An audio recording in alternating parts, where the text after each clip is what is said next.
Hey, you know what? We PJ, we tend to go live like 9 o'clock hits. We could be in the middle of a conversation, and DJ will see the 3, 2, 1. Okay, it's time to go live. Yeah, Same here thing we on go. my end. That's right. Exactly. Welcome everybody to another episode of Sales Chatter, and today we are going to talk about business, family, the good, the bad, and we should have actually said the unbalance, because if y'all are anything like us, sometimes we find there's an unbalance, and it's been a mission for me for years now to try and help salespeople really create that life, and the business kind of surrounds our life. But how many times have we not created that and allowed the business to control our life?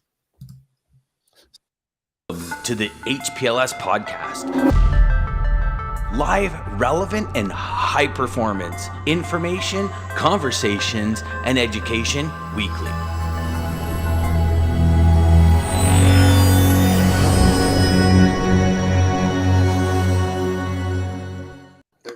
Oh, Jeff's getting smoked this week. 3 seconds. Yeah. 3 seconds. Yeah. That's Yeah. right. There we go. Good morning. Good morning. Good morning. Good morning. Good morning, everyone. Yes. Good morning, Happy y'all. Tuesday. It is. Tuesdays are awesome. Like Mondays and Tuesdays are probably some of the best days of the week. I don't know. And a lot of people call me crazy for that, but No, I agree. I agree completely, because I feel like we still have the majority of the week, so like there's still so much that can be done, and so like it's exciting to me, like, yes, okay, we're not through the week yet, let's what can we do? So Yeah, I guess it all depends on how your weekend was before. Because if you really hit it hard that weekend, Monday is recovery, right? Just hell, and then Tuesday is like, all right, now I'm ready to start my week. yes. I remember those days back in my 20s. Yeah, I remember those. I remember for those sure. days yesterday. So Yeah. It's amazing, eh? So let me ask you this, because DJ, you brought up a very, very cool point there that I think needs addressing. Yeah. How many of us on like Thursday look back and go, "Oh my God, I have so much more to do, and there's only like a day left"? How many people do that? Do you guys do that? For all you watching and listening? Yeah, and it's isn't it insane how fast time is going? Like I remember going. I used to play beer league hockey, shinny hockey with the boys, and I remember going. This is about 5-6 years ago. I said to one of the guys, I said, like I can't believe how fast the day's going. He goes, Dan, when you hit 40, decades go fast. And I'm like, come on, they do not. And all of a sudden, I'm 45. It's like instantly it was like, oh my gosh, how did this happen? Like and you feel it when you go to pick something up and your back goes, you're like, what the hell was that? Or you go to get out of bed and your knee twists, you're like, oh my God, what was that? And you're like, what is going on here, man? I'm 20 years old, I should be like super powering through all this. You're like, no dude, that was half your life ago. You were 20 years old. Yes, the brain doesn't comprehend, right? yes, Lisa sir. says every week, she goes, yeah, exactly. Good morning, everybody. Dave says exactly, DJ. Good morning, David. So today we are going to talk about something that probably all of us are horrible at. When we selected the topic, PJ goes, yeah, well, I suck at that, so that'd be a great thing to talk about.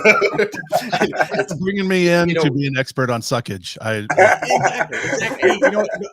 Hey, experts are just people that have a little bit more experience than anyone. And if you can find somebody that's 2 steps ahead of you, tag on to them all day long, because they'll take you where you need to go, as long as they're tagging on to somebody that's 2 steps ahead of them.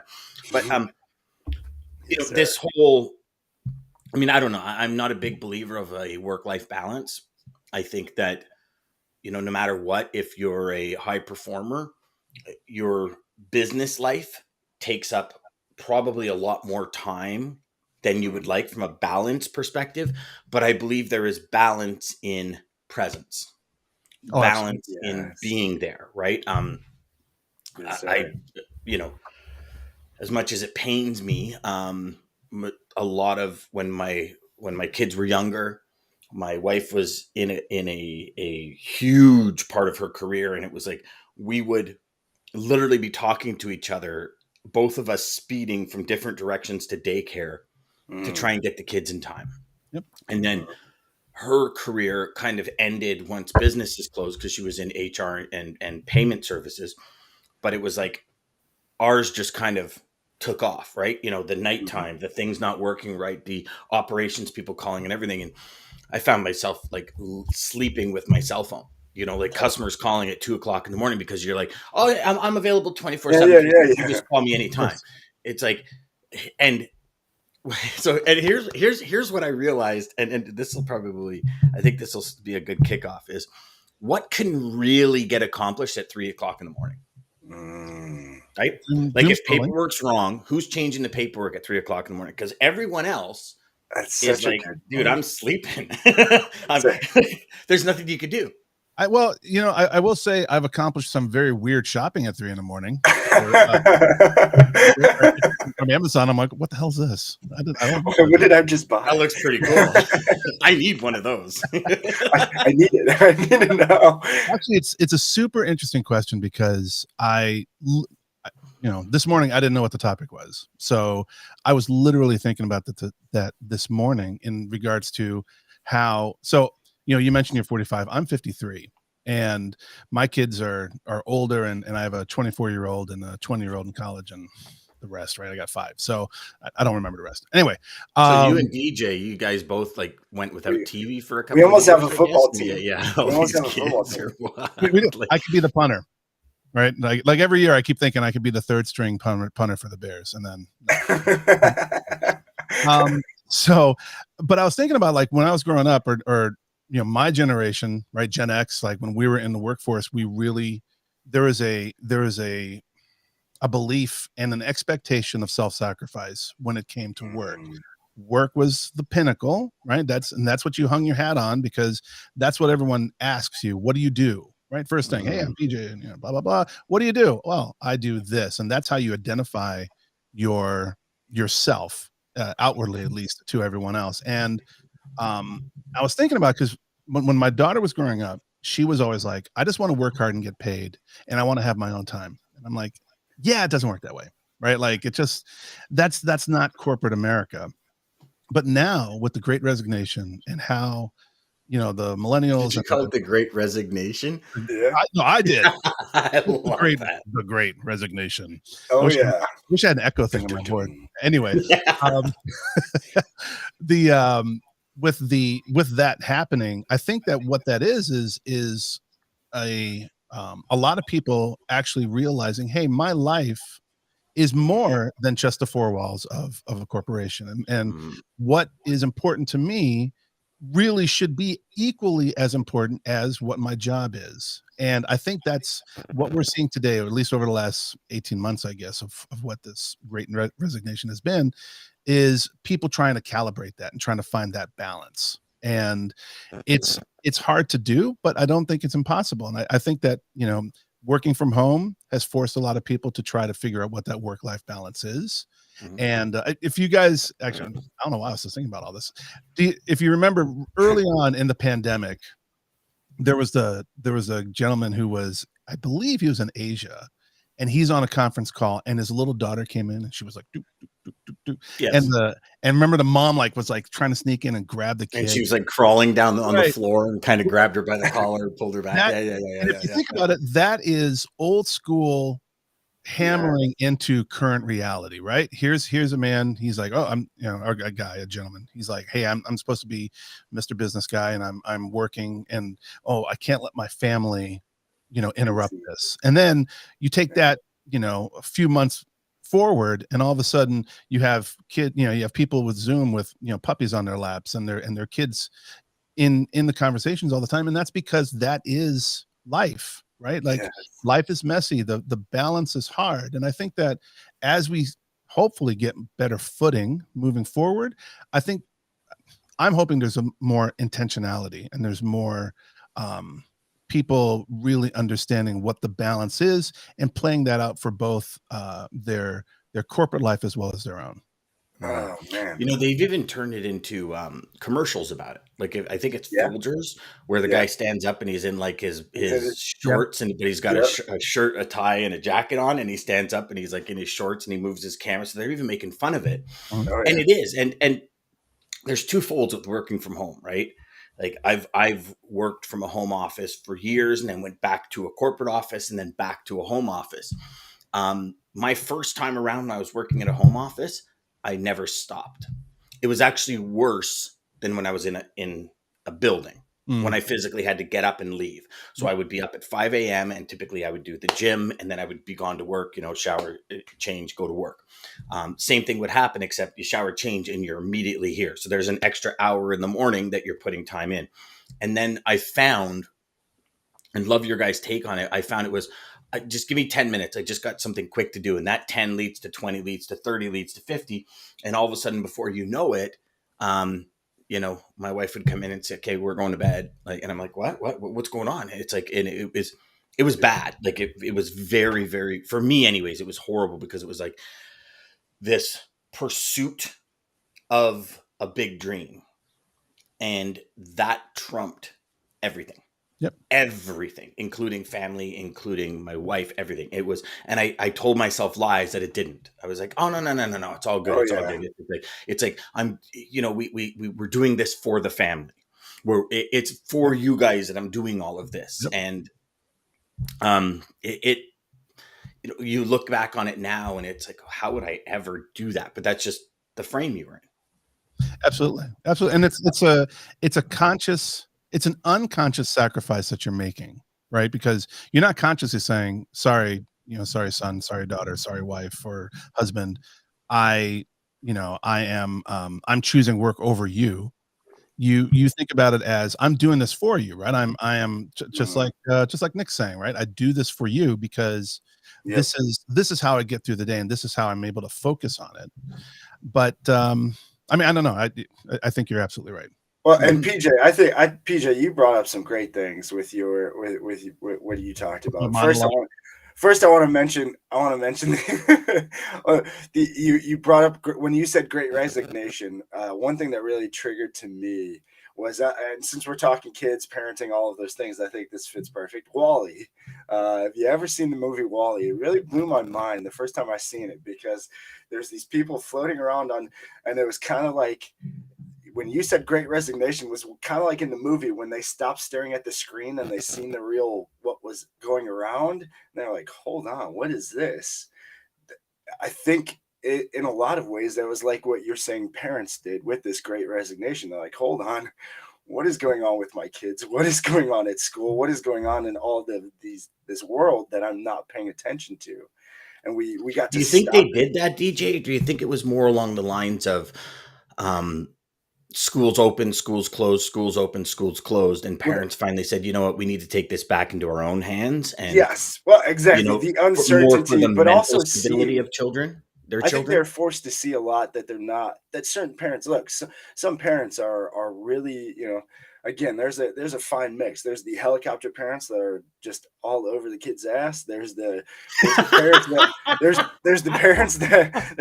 that I've never heard that before. That is awesome. There's the parents that do a good mix, and then there's the parents that don't give a shit. And the parents that don't give a shit, or the parents that do a good mix, I think they got the blinders pulled down and got to see, like, hey, look, this is all what's going on out there in the world when you're, so focused on work. I mean, at least that's what it did for me. Yeah. So let's. So Kenneth says at 3:30 I do back office work and read industry articles. Yeah, 100%. You're still working. Yeah. Nick says, but what is life and what is unprofessional? Balance is harder now. I think that's a great question. Damon says, I've been able to get loads and make arrangements at 3 a.m. You'd be surprised what can happen. One example is working with Day and Ross's line haul. The BC shipment would get canceled at 3 a.m. I'd call the central dispatch number, and so many times I was able to get shipments to other Western Canada on their trailers just because I made the call. Same goes for repairs and many other things. I would much rather try to solve a problem immediately than leave it till morning, especially with any delays. If they weren't reported immediately, it could cause chain reactions in people's supply chains, etc. And actually, Damon is very right there. Yes, agree. Because I have left numerous messages for customers at 3 a.m. knowing they wouldn't pick up, but when they're up at 6 a.m., they start putting You're out the ready. fire as opposed to 8 a.m. when you get in the office. Yeah. Nick says, very reconcilable, Dan. I do it. Yeah, that was the comment that PJ was talking about. I do it for you exactly. Yeah.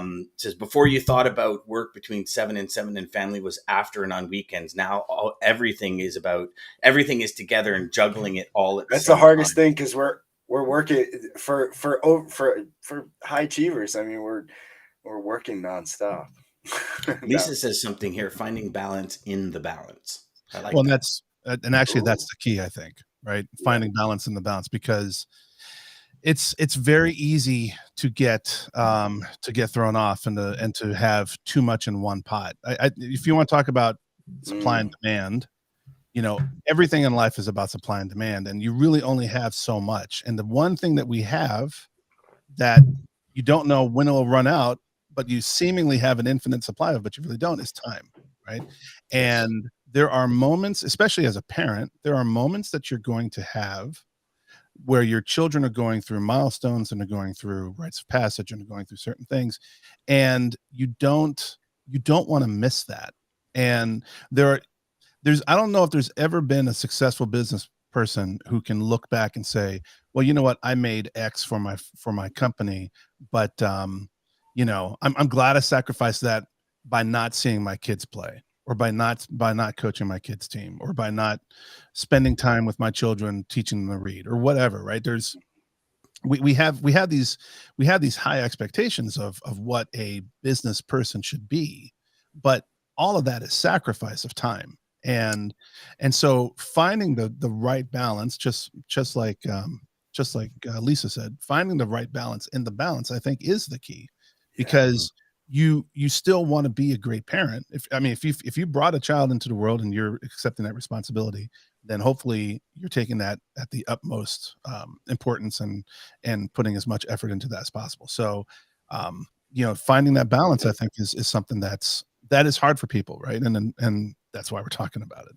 Yeah. Mm-hmm. Mm-hmm. Yeah. It's also, I can speak from personal experience. I did the coaching, I did the kids sports. And parents can be very judgmental, right, on each other. And it was, what I found was I was asking the questions, how does that parent have so much time, but I don't? So to be like, during the day, stuff at school during the day, and you have certain parents that can get to the school every day, all day long. And it's like, okay, I would always ask, like, what are they doing that I'm not? Right. And there was times when it was like, this is BS. How come you know what I mean? And there was all these other thoughts as I was maturing as a parent, as I was growing up and my kids were growing up. It was interesting because there's no playbook on it. No. Right. And as parents, you go to work, like, I sit here and every morning in my agenda, it says, who needs me on my A game today? Right. 99.9% of the time, it's my family. Yep, Yeah. absolutely.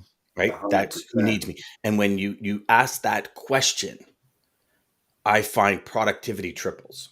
Yeah, right. Because Every time you stare at a blank screen, every time you kind of sit here and you get lost in app amnesia, it's like, does my family need me to scroll through LinkedIn right now and read people's BS, or does my family need me to produce? Yeah. What does Well, my family need me to do? being present is one of the biggest challenges, Love I that. think, of any parent, right? Just Yes. even now, my kids come in and I'm like either looking at something or whatever, and I know I'm paying attention. I know I'm giving the These are the worst invention I ever for know, them. I know, right? I'm given the baseline mandatory answers of what I'm supposed to do as a parent, right? But am I really focused on the kid? And I've been thinking about that lately as well. Like, I got to put that down. I have to be able to just, as seemingly simple as a question may be, being there is the most important thing. And I mean, you're absolutely right. I love that. Who needs me to be on my A game? I'm definitely going to use Mhm. that. Mhm. Oh, yeah. One of my mentors always said, they said, if you're looking for that balance, here's what you do. Okay, you're listening to it and you're in tune and you hear this thing going off. When it's done, hey, can you give me 10 minutes? And you leave. and then you come back to the conversation. And it was Brian Byro that said, he's very big on presence and seizing the woo and joy. And he was like that. He was at a major logistics company and transportation carrier, and he was never around. And when he finally realized that switch to his family, it was he talks about being fully present at every given moment, and that's the gift. The past is history, the future is a mystery. The gift is now. It's why they call it the present, he says. And it was interesting because you start thinking back to how many conversations we have. Oh yeah. Oh yeah. Oh, I just got a couple of emails. And it's like, we don't consciously think that that's rude or ignorant or any, but it's if you're on the receiving but end, if you're on the other side, are you serious right now? Like, excuse me, my kids are 20 and 22. Yeah. And it's like, we were on vacation, Wi-Fi shut down, and it was like the world was ending. The world stopped. Like, oh my God, that's what the nonverbal communication is saying, right? This in my hand is more important than you. Yeah, 100%. Helicopter parents, I'll use that. Nick Romer, finding balance in the balance. Sorry, we already did it. Sorry, apologize. Love that, Dan. And then John says, love this show. Thanks, John. Hey, thanks, John. Hey, so we're talking about balance. I got to throw this out there because I just seen it on Lewis House yesterday. I forget who he was talking to, so I'm so sorry about whoever he's talking to, but it was some kind of life coaching. But he talked about you only have 10. Everybody only has 10, and he broke it down with Lewis, and he said you only have 10, and there's 4 categories or 4 areas of your life: work, I think relationships, health, and one other thing. And he said you can, but 10 is the max. So if you're doing a 3 here and be realistic with if you're giving it all, you're putting a 4 there. But he talked about balance and about working in seasons. And so doing things, and he was so right, because I've gone through that recently. That's been kind of my battle and focus that I didn't notice I was doing. But these past 2 years, especially COVID and this whole thing, it was being very aware. So awareness and being really mindful to what's going on around you in your environment, but like your family, if your family needs more attention. And it's kind of like the seasons. And so so I'm a 4 in family or relationships, I'm a 2 in work, but my health is not really that, I'm using up all of my energy in these, because you can only use so much. There's only so much that we can. If we're giving a 3 or a 4 effort in work, we're letting somewhere else slip. You see what I'm saying? And so it was just that balance and constantly really checking in.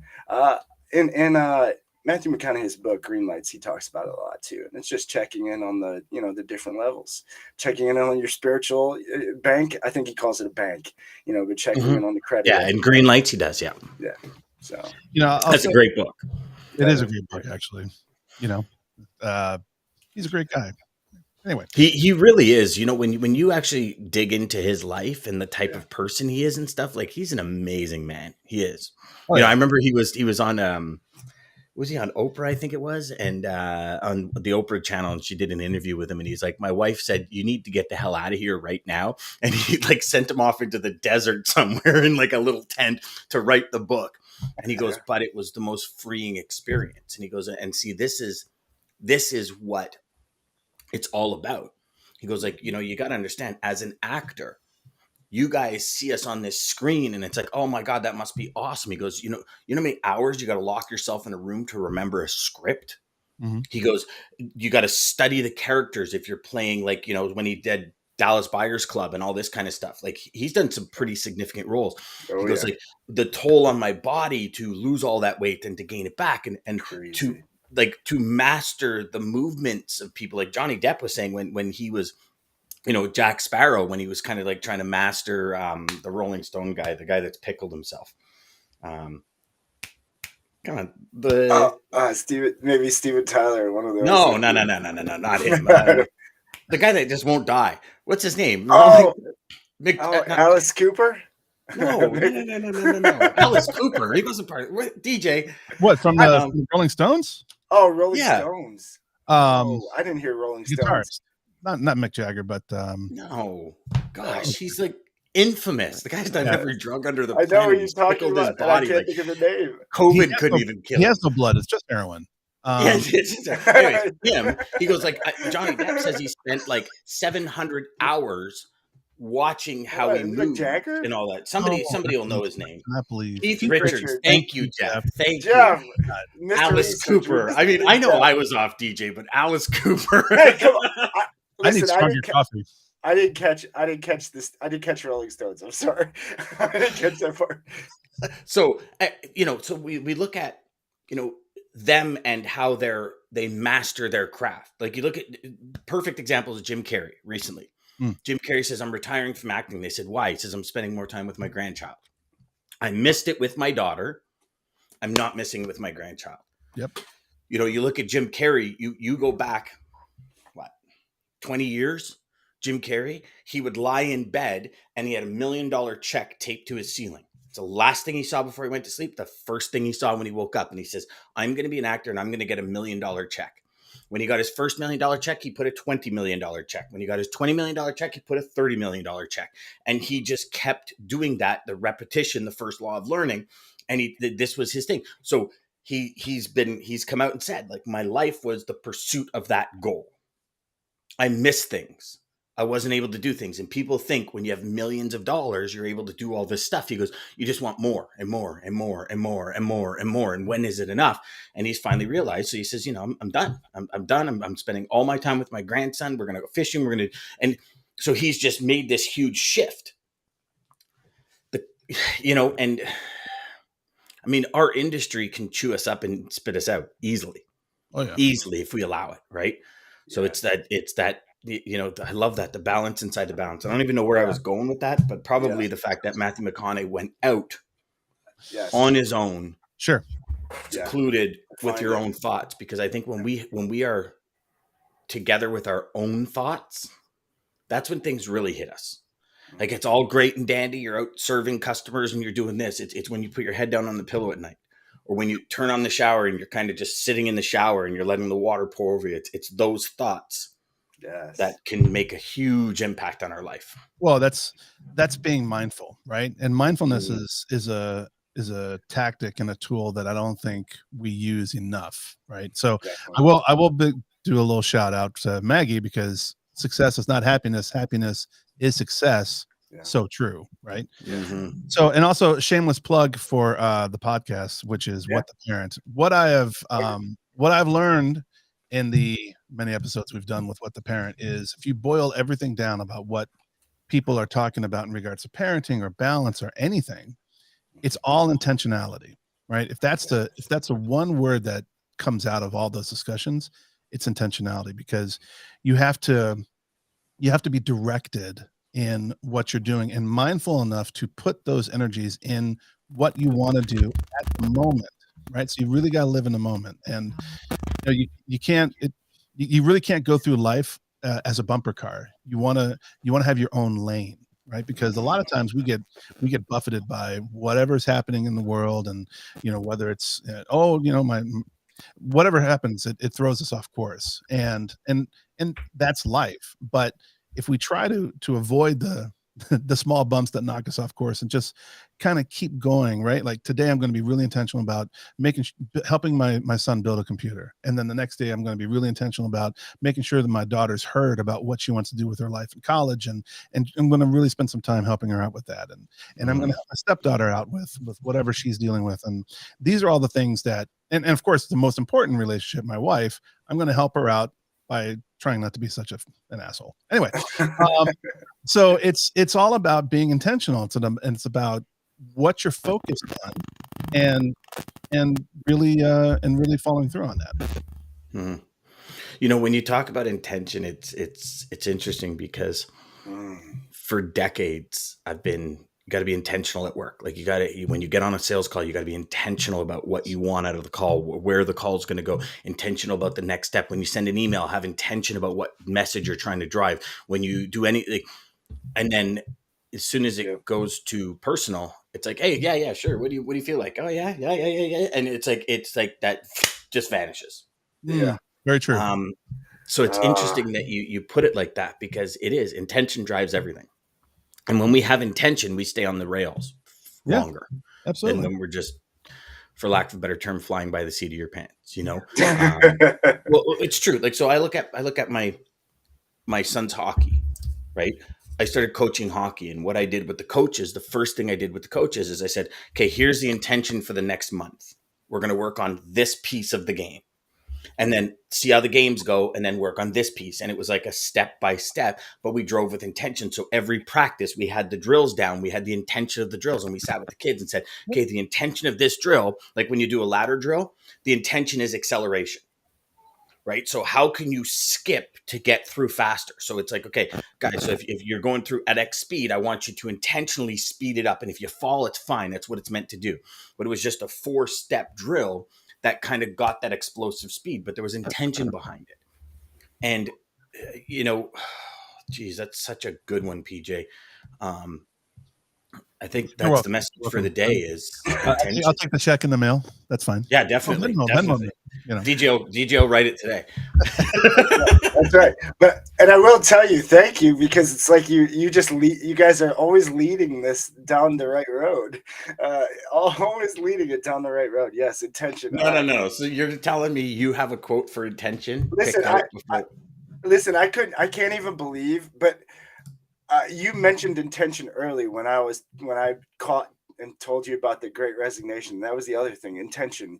I mean, we've talked about this. We had a show kind of about this, Dan. But yeah, I think that's the biggest thing. Intention is so, you brought it up. I've heard it from so many people now. Oprah, when she starts every meeting, is what is the intention of this meeting? Because we really need clarity. Like, if we could just find the true intention and get true clarity right away to things, we don't have to waste so much time. And time is really the most crucial damn thing we got. So it is. And if you don't have a goal, and no matter what you're doing, if you don't have a goal, then how do you know when you get there? Right. So, but it doesn't have to be the biggest goal in the world. No. It could be, hey, I'm walking into a sales meeting. My goal today is to find out what their pain points are, what their universal buying motives are, and what can I do to help put my company in the best spot to push forward. Right.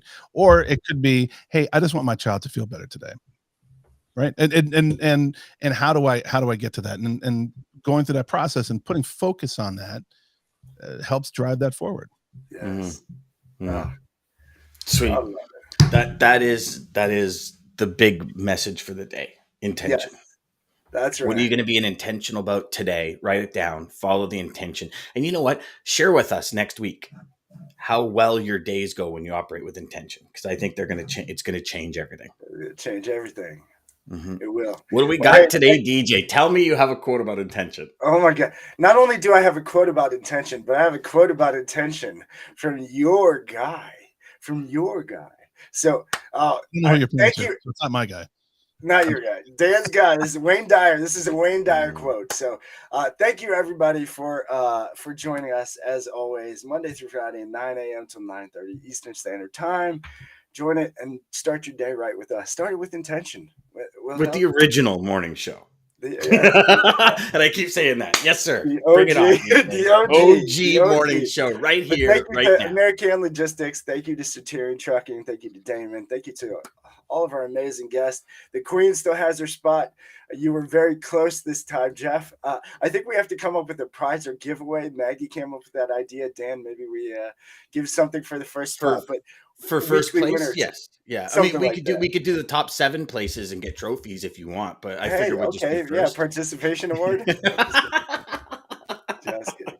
All right, y'all. Well, hey, thank you again for everybody. Thank you, PJ. Check out what the parents guys podcast about parenting, just intention, living life the right way. Wayne Dyer, like I said, here it is, guys. Our intention creates our reality. There you go. So true. That's what I was saying. To the HPLS podcast. Live, relevant, and high performance information